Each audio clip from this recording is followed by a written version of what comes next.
These are lethal weapons. Their one purpose, the sole reason for their existence, is to knock enemy planes out of the sky. They are P-38s, and they rank with the fastest and best fighters in the air today. Now, the fact that this is a two-engine airplane does not mean that it's a difficult airplane to fly. On the other hand, the two engines do give it a wide range of performance and extra margins of safety. Some hangar experts insist that it is impossible to bail out of the 38 because of the twin booms and rudders and because of the horizontal stabilizer span. The truth is that it is no easier or harder to bail out of the 38 than out of any single-seater fighter. Bailouts can be made either, one, by turning the plane on its back and dropping out, or two, by getting out the left window and sliding down the wing. Now, don't stand on the wing to jump. The span of the horizontal stabilizer just doesn't affect the bailout.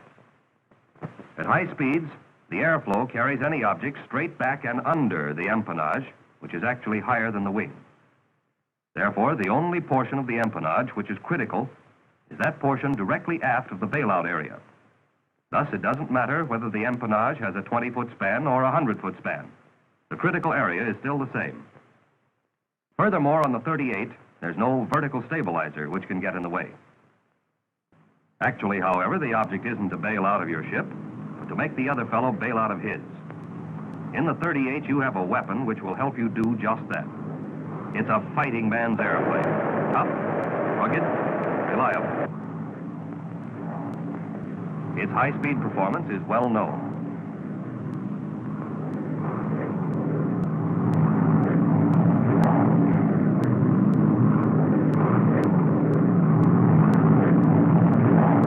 But its control at low speeds is equally spectacular from the point of view of performance. Presented herewith is a new type of airplane, a primary trainer escort, under absolute control at 90 miles an hour indicated. Now, watch its acceleration.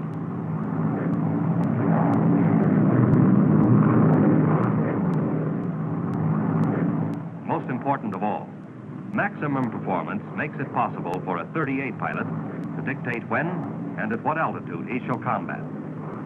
But to achieve that maximum performance, it is first necessary to understand normal and emergency operations. What we're about to see won't give us any laughs or thrills, but in the thick of battle when the going is tough, might mean the difference between victory or defeat, life or death. Among other things, we'll see what to do for normal routine precautions. For single-engine flight, landing, and single-engine failure on takeoff. How to handle one or both propellers inoperative, or so-called running wild. We will check on use of landing gear and flap emergency extension systems. All of these will be seen for the purpose of achieving the true objective of the airplane, maximum performance in combat. And the men best qualified to demonstrate these operations are the men who know the 38 best. Men who have flown them the most, production pilots. Charlie Brannan, Tom Kennedy, Jimmy Mattern, Avery Black. The pilot who's flown more 38s than any other man is going to take it up from here. He's the chief engineering test pilot, Milo Burcham. We're not going to try to teach you how to fly. You've all had good training in other ships. We're simply going to show you how we handle a 38, hoping to increase your knowledge and skill, and in that way, add to the effectiveness of the ship and to your own safety. There are certain routine precautions which apply to every condition on every flight. So let's take a look at those right off the bat. Before takeoff, the hatch must always be securely latched.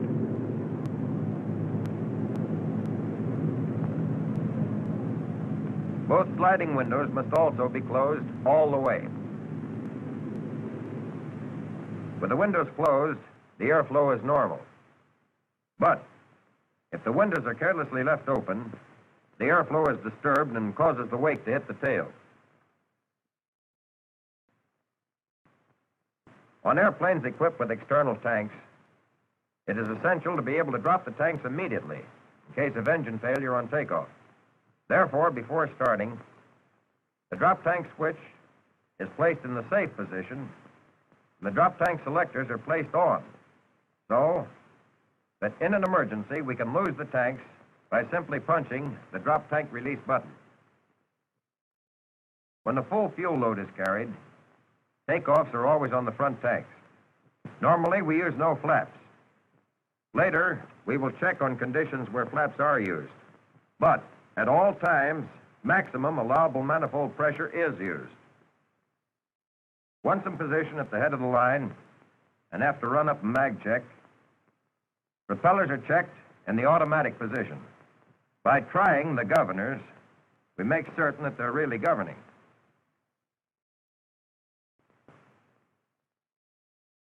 Booster pumps are switched on in order to ensure adequate fuel pressure in the event of engine fuel pump failure. Brakes are held while both throttles are advanced to get the maximum allowable manifold pressure. In this case, 40 inches. The object is to get those turbos turning so as to obtain takeoff power at the start of the takeoff run. Furthermore, by holding the brakes as long as possible, we allow the propellers to reach the governing limit of 3,000 RPM at the start of the run. And that way, if they're going to run wild, they'll do it while there's still time to stop the ship. Now, without flaps and using 40 inches of manifold pressure, the 38 starts the takeoff run. Because of the tricycle gear, however, there is no tendency on the part of the airplane to fly itself. Therefore, at about 70 miles an hour, we start to ease back on the stick. At 90 to 100 indicated, after a run of 15 to 1,800 feet, we pull back to break ground. At this point, in spite of the lack of a feeling of lightness, the airplane responds immediately and easily. Gear is upped as soon as the ship is committed to flight.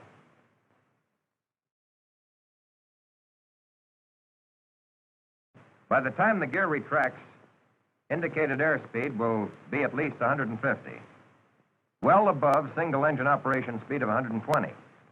If the boom doors do not close immediately, nosing the plane abruptly down a couple of times usually will close the doors. No flaps are used for normal takeoff because without them, we get the single-engine flying speed faster.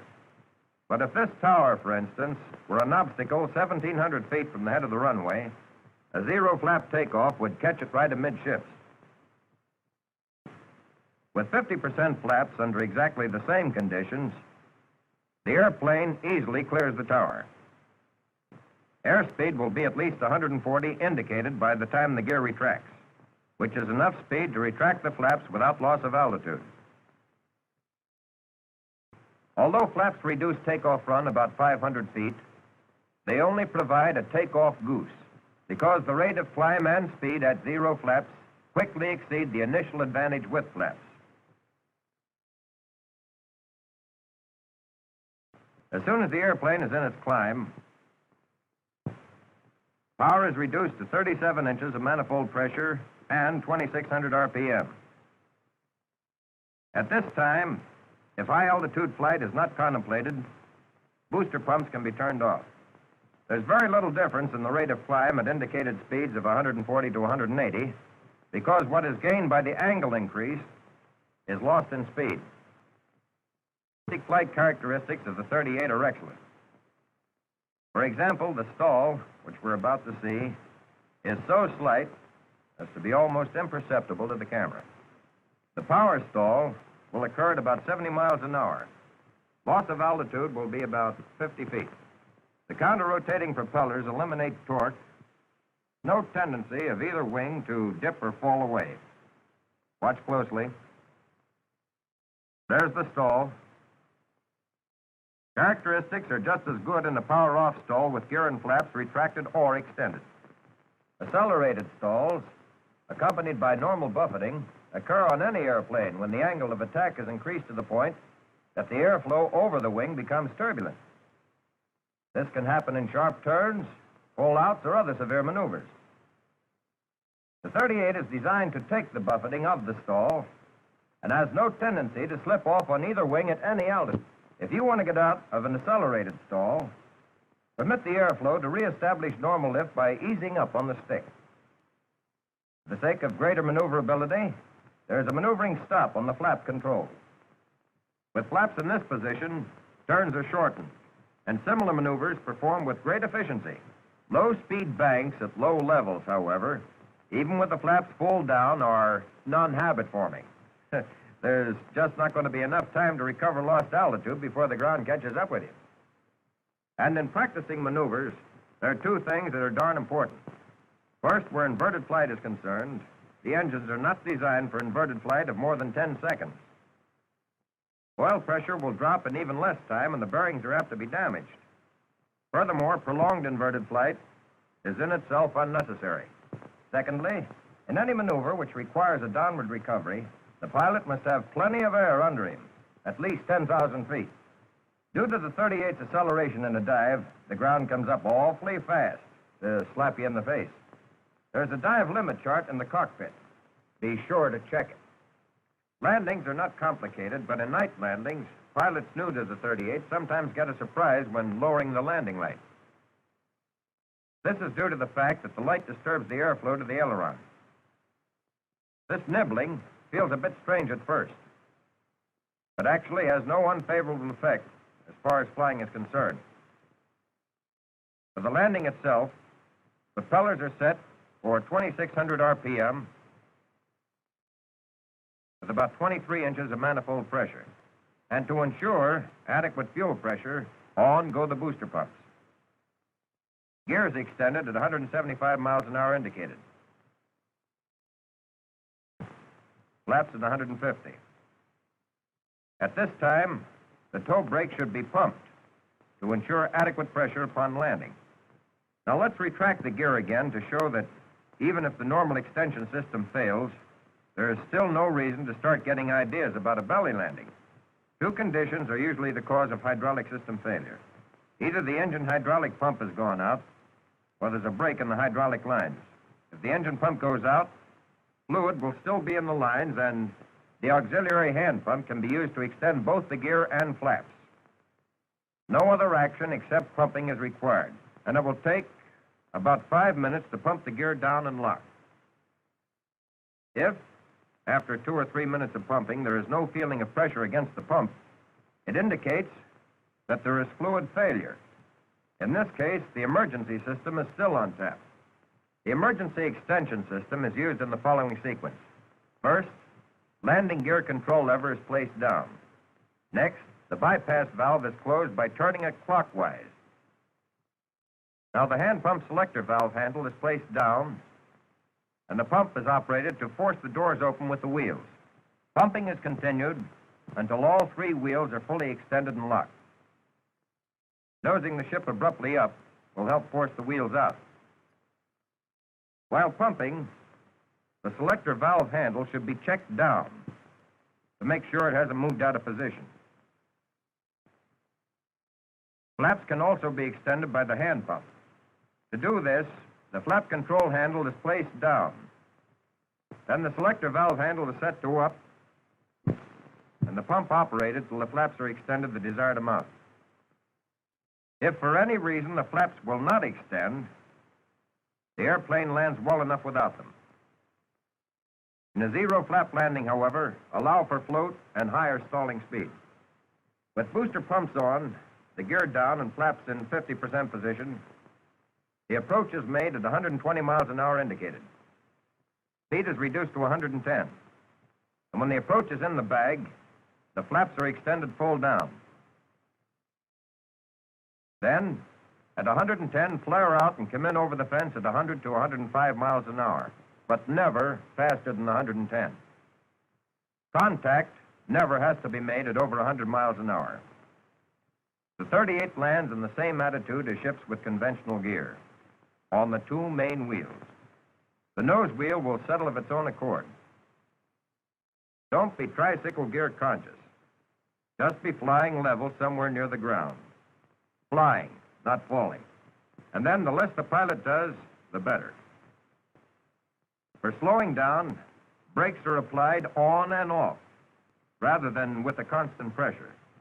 There is only one way possible to make landing the 38 difficult, try to bring it in on its nose wheel. Nose wheel landings are expensive ways of messing up the landscape.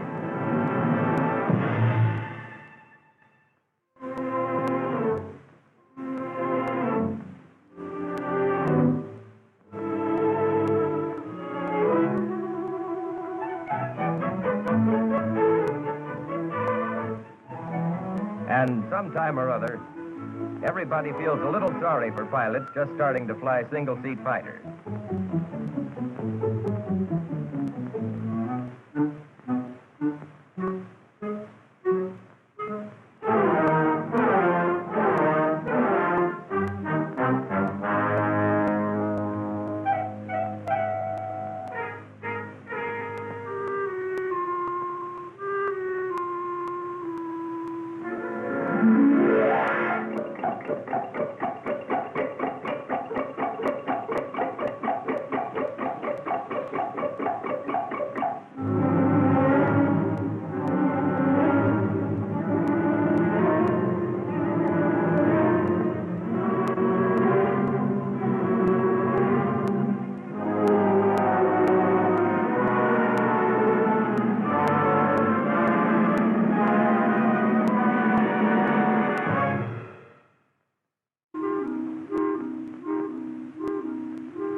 But second-hand information doesn't apply anymore to pilots graduating to the 38 because an instruction version is now available as a two-place airplane.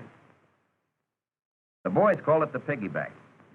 Now a new pilot can ride in back of the instructor and have any procedure cleared up for him in flight. This is how it works. A couple of weeks ago, a new 38 Army pilot visited the field.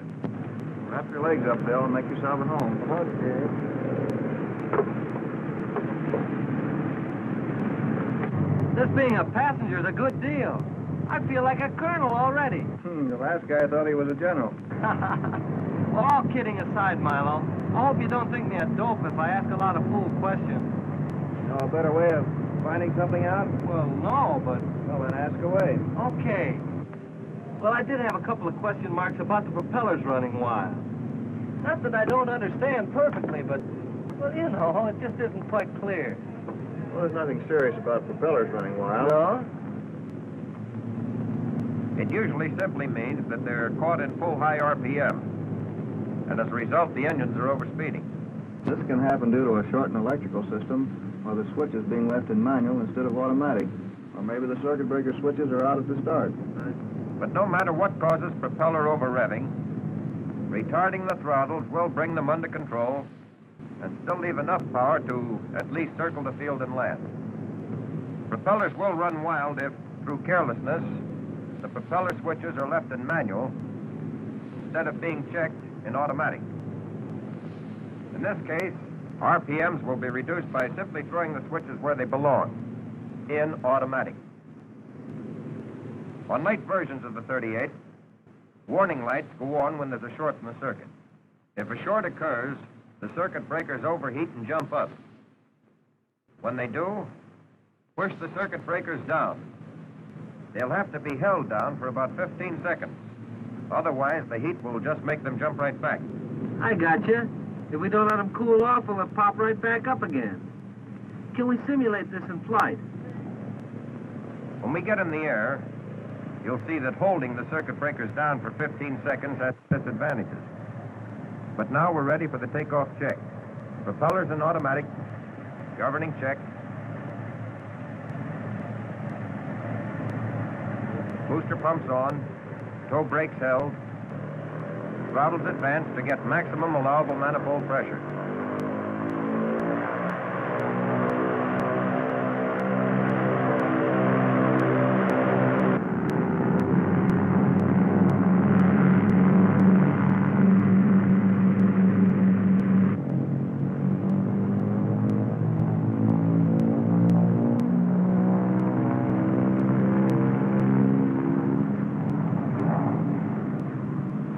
Lights warn us that there's a short. And the propellers jump from 3,000 to 3,500 RPM. Shoving down the circuit breakers will help control the propellers. But the 15 seconds that they have to be held down is a long time in flying to have one hand committed to a single action.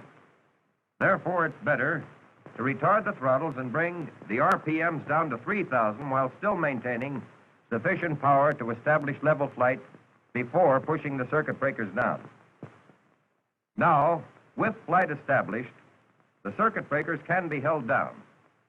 And if they stay down, as much power as is desired can be put on, and the propellers will be governing properly. If one engine were damaged by over-revving, the propeller would be feathered right away, and single-engine flight would be necessary. But correct single-engine flight procedure must be followed. There are only three main steps. The first step will be to set the dead engine mixture control to idle cutoff so as to reduce fire hazard by stopping the flow of fuel at once.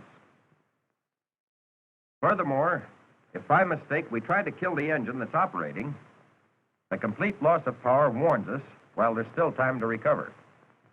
So, if the right engine were to quit, the three main steps would be, first, right mixture control to idle cutoff.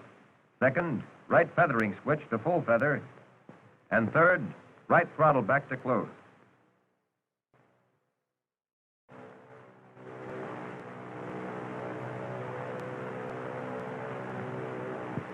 That's all there is to getting set for single-engine flight. If the flight is going to be for any duration, though, there are 5 more simple operations which are mainly precautionary and intended to reduce drag.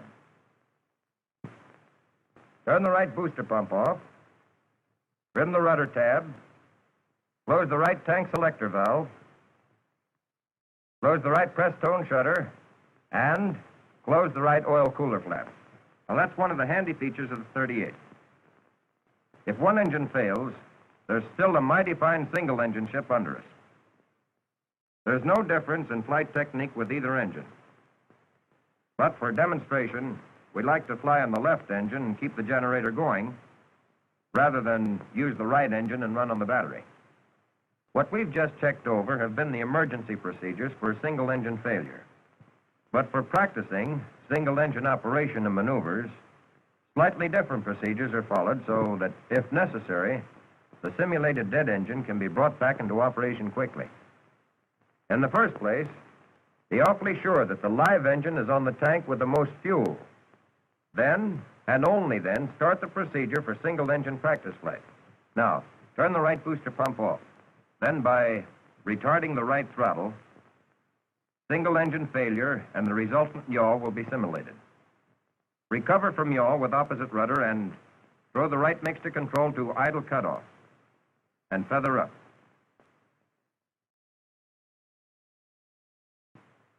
After the engine is stopped, trim the rudder tab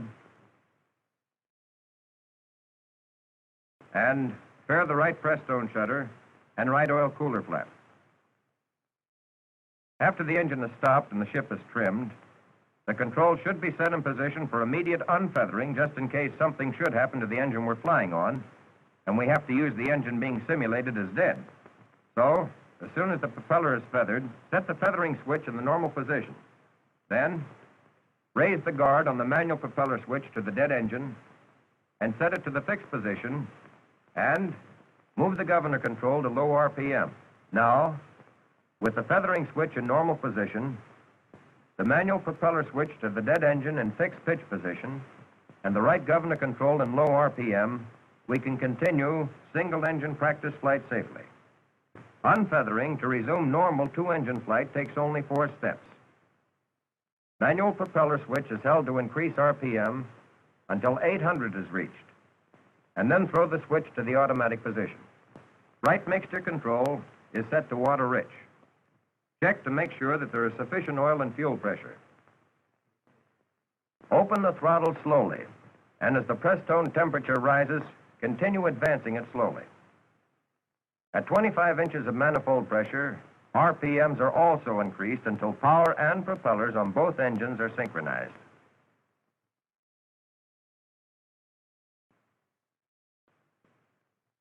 In unfeathering, we have to advance the throttle slowly because the dead engine is cooled off, and sudden application of power would be apt to result in serious backfiring. But no matter if the single-engine flight is due to necessity or for the sake of practice, the procedures for flight and landing will be the same. For single-engine cruising, satisfactory power is 31 inches of mercury and 2,300 RPM. For single-engine climb, 37 inches of mercury and 2,600 RPM are satisfactory.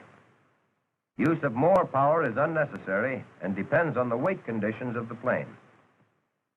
At an altitude of 20,000 feet, the 38 on one 1,150 horsepower engine can hit 205 miles an hour indicated airspeed. Figuring pressure and outside air temperature, the true speed is actually about 282 miles an hour. Loss of range in flying on one engine is about 20%. In cases of prolonged single-engine flight, fuel will have to be drawn from the tanks of the dead engine. Now, Bill, you reach over to do this. First, turn the selector to the tank which is to supply fuel. Then set the cross-feed valve switch to cross-feed position and turn the other selector off. The single-engine maneuvers we're about to go through are to show the flexibility of the ship and are recommended only for combat emergency. A single-engine aileron roll is simple enough. But the engine design, as we know, doesn't allow inverted flight of more than 10 seconds due to the loss of oil pressure. The single-engine stall characteristics are at least the equal of most single-engine planes. The power stall occurs at 90 miles indicated, and the recovery is the same as with two engines. Now, here's the stall. There's a big change in directional trim with change in speed comparable to the torque effect in single-engine airplanes. This is more pronounced in the slow-speed range.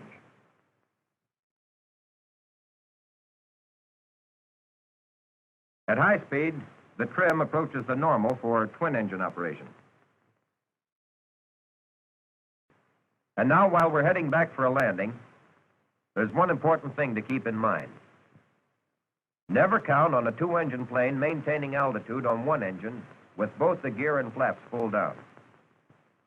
The landing approach is made at 2,600 RPM with 20 inches of manifold pressure. At about 160, gear is let down. Cab control will be set at 0 because there's very little torque with low power.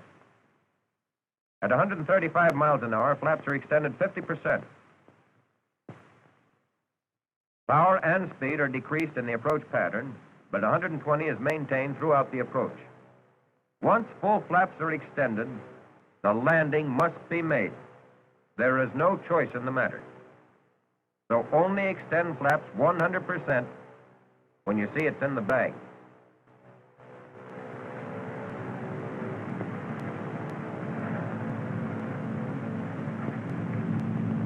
Retard the throttle and come in over the fence at 110.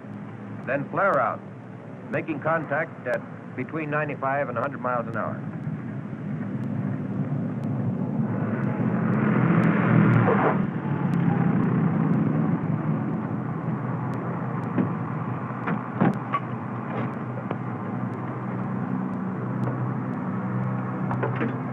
Boy, if I'd known how easy that baby flies on one engine, I'd never have bothered. Well, it's not easy and it's not hard. Just know how to practice.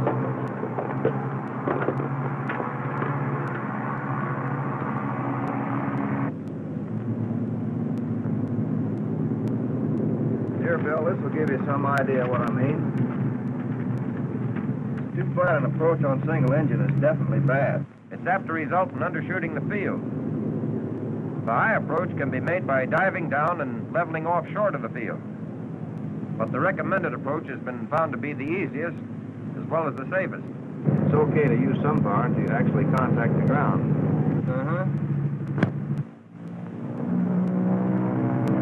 Hey, one engine's quit. You still got another engine.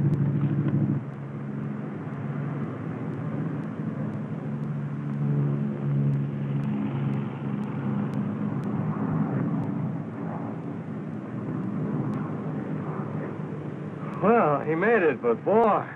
Come here, I want to show you something. I think that's Tony Levere. Tony, simulate single-engine failure on takeoff. Okay, Milo. I'll cut the right engine.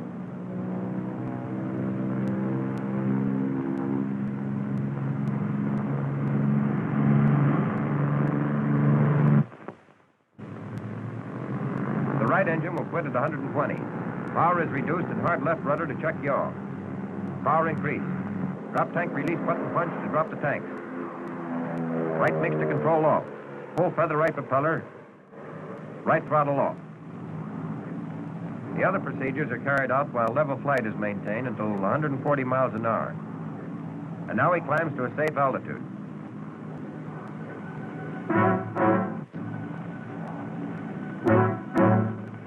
Remember, Bill, this is your first crack at it, so take it easy. Okay.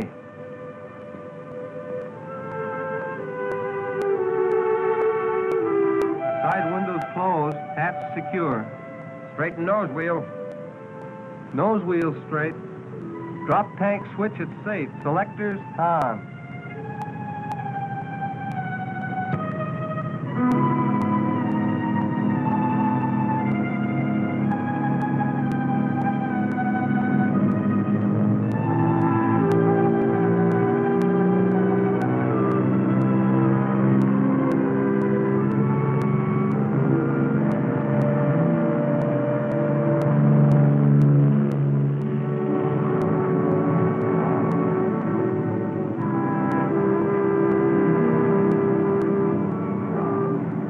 Ready for single engine practice flight on left engine. Make sure that you be on the tank with the most fuel. Switching from front to rear main. Right booster pump off and set to cut throttle. Go to it. Right throttle off, hard left rudder to check yaw. Mixture control to idle cutoff. Right propeller feathered up.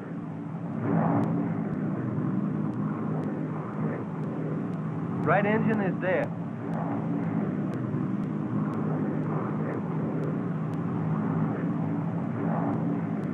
Trimming rudder tab. Closing right press-stone shutter and right oil cooler flap. How's about setting the controls for unfeathering? Uh-oh. Feathering switch in normal position. Manual propeller switch in fixed position. Right governor control in low RPM. All set and smooth as silk. Nice going. Now circle for landing.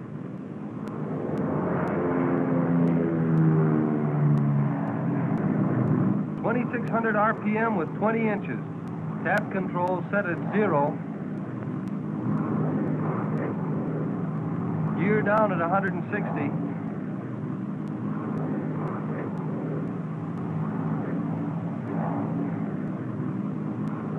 .50% flaps.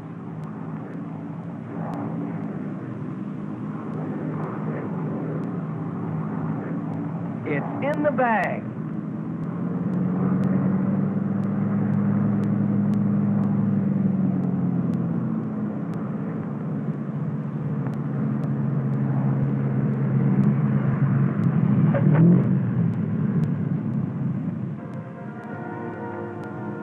The 38 as a weapon does not have to take a back seat to any plane in the world. It's a man's airplane, effective and versatile. But remember that it is an airplane, and don't lose respect for it. Learn to take advantage of its strong features, both of safety and attack. The skies belong to you.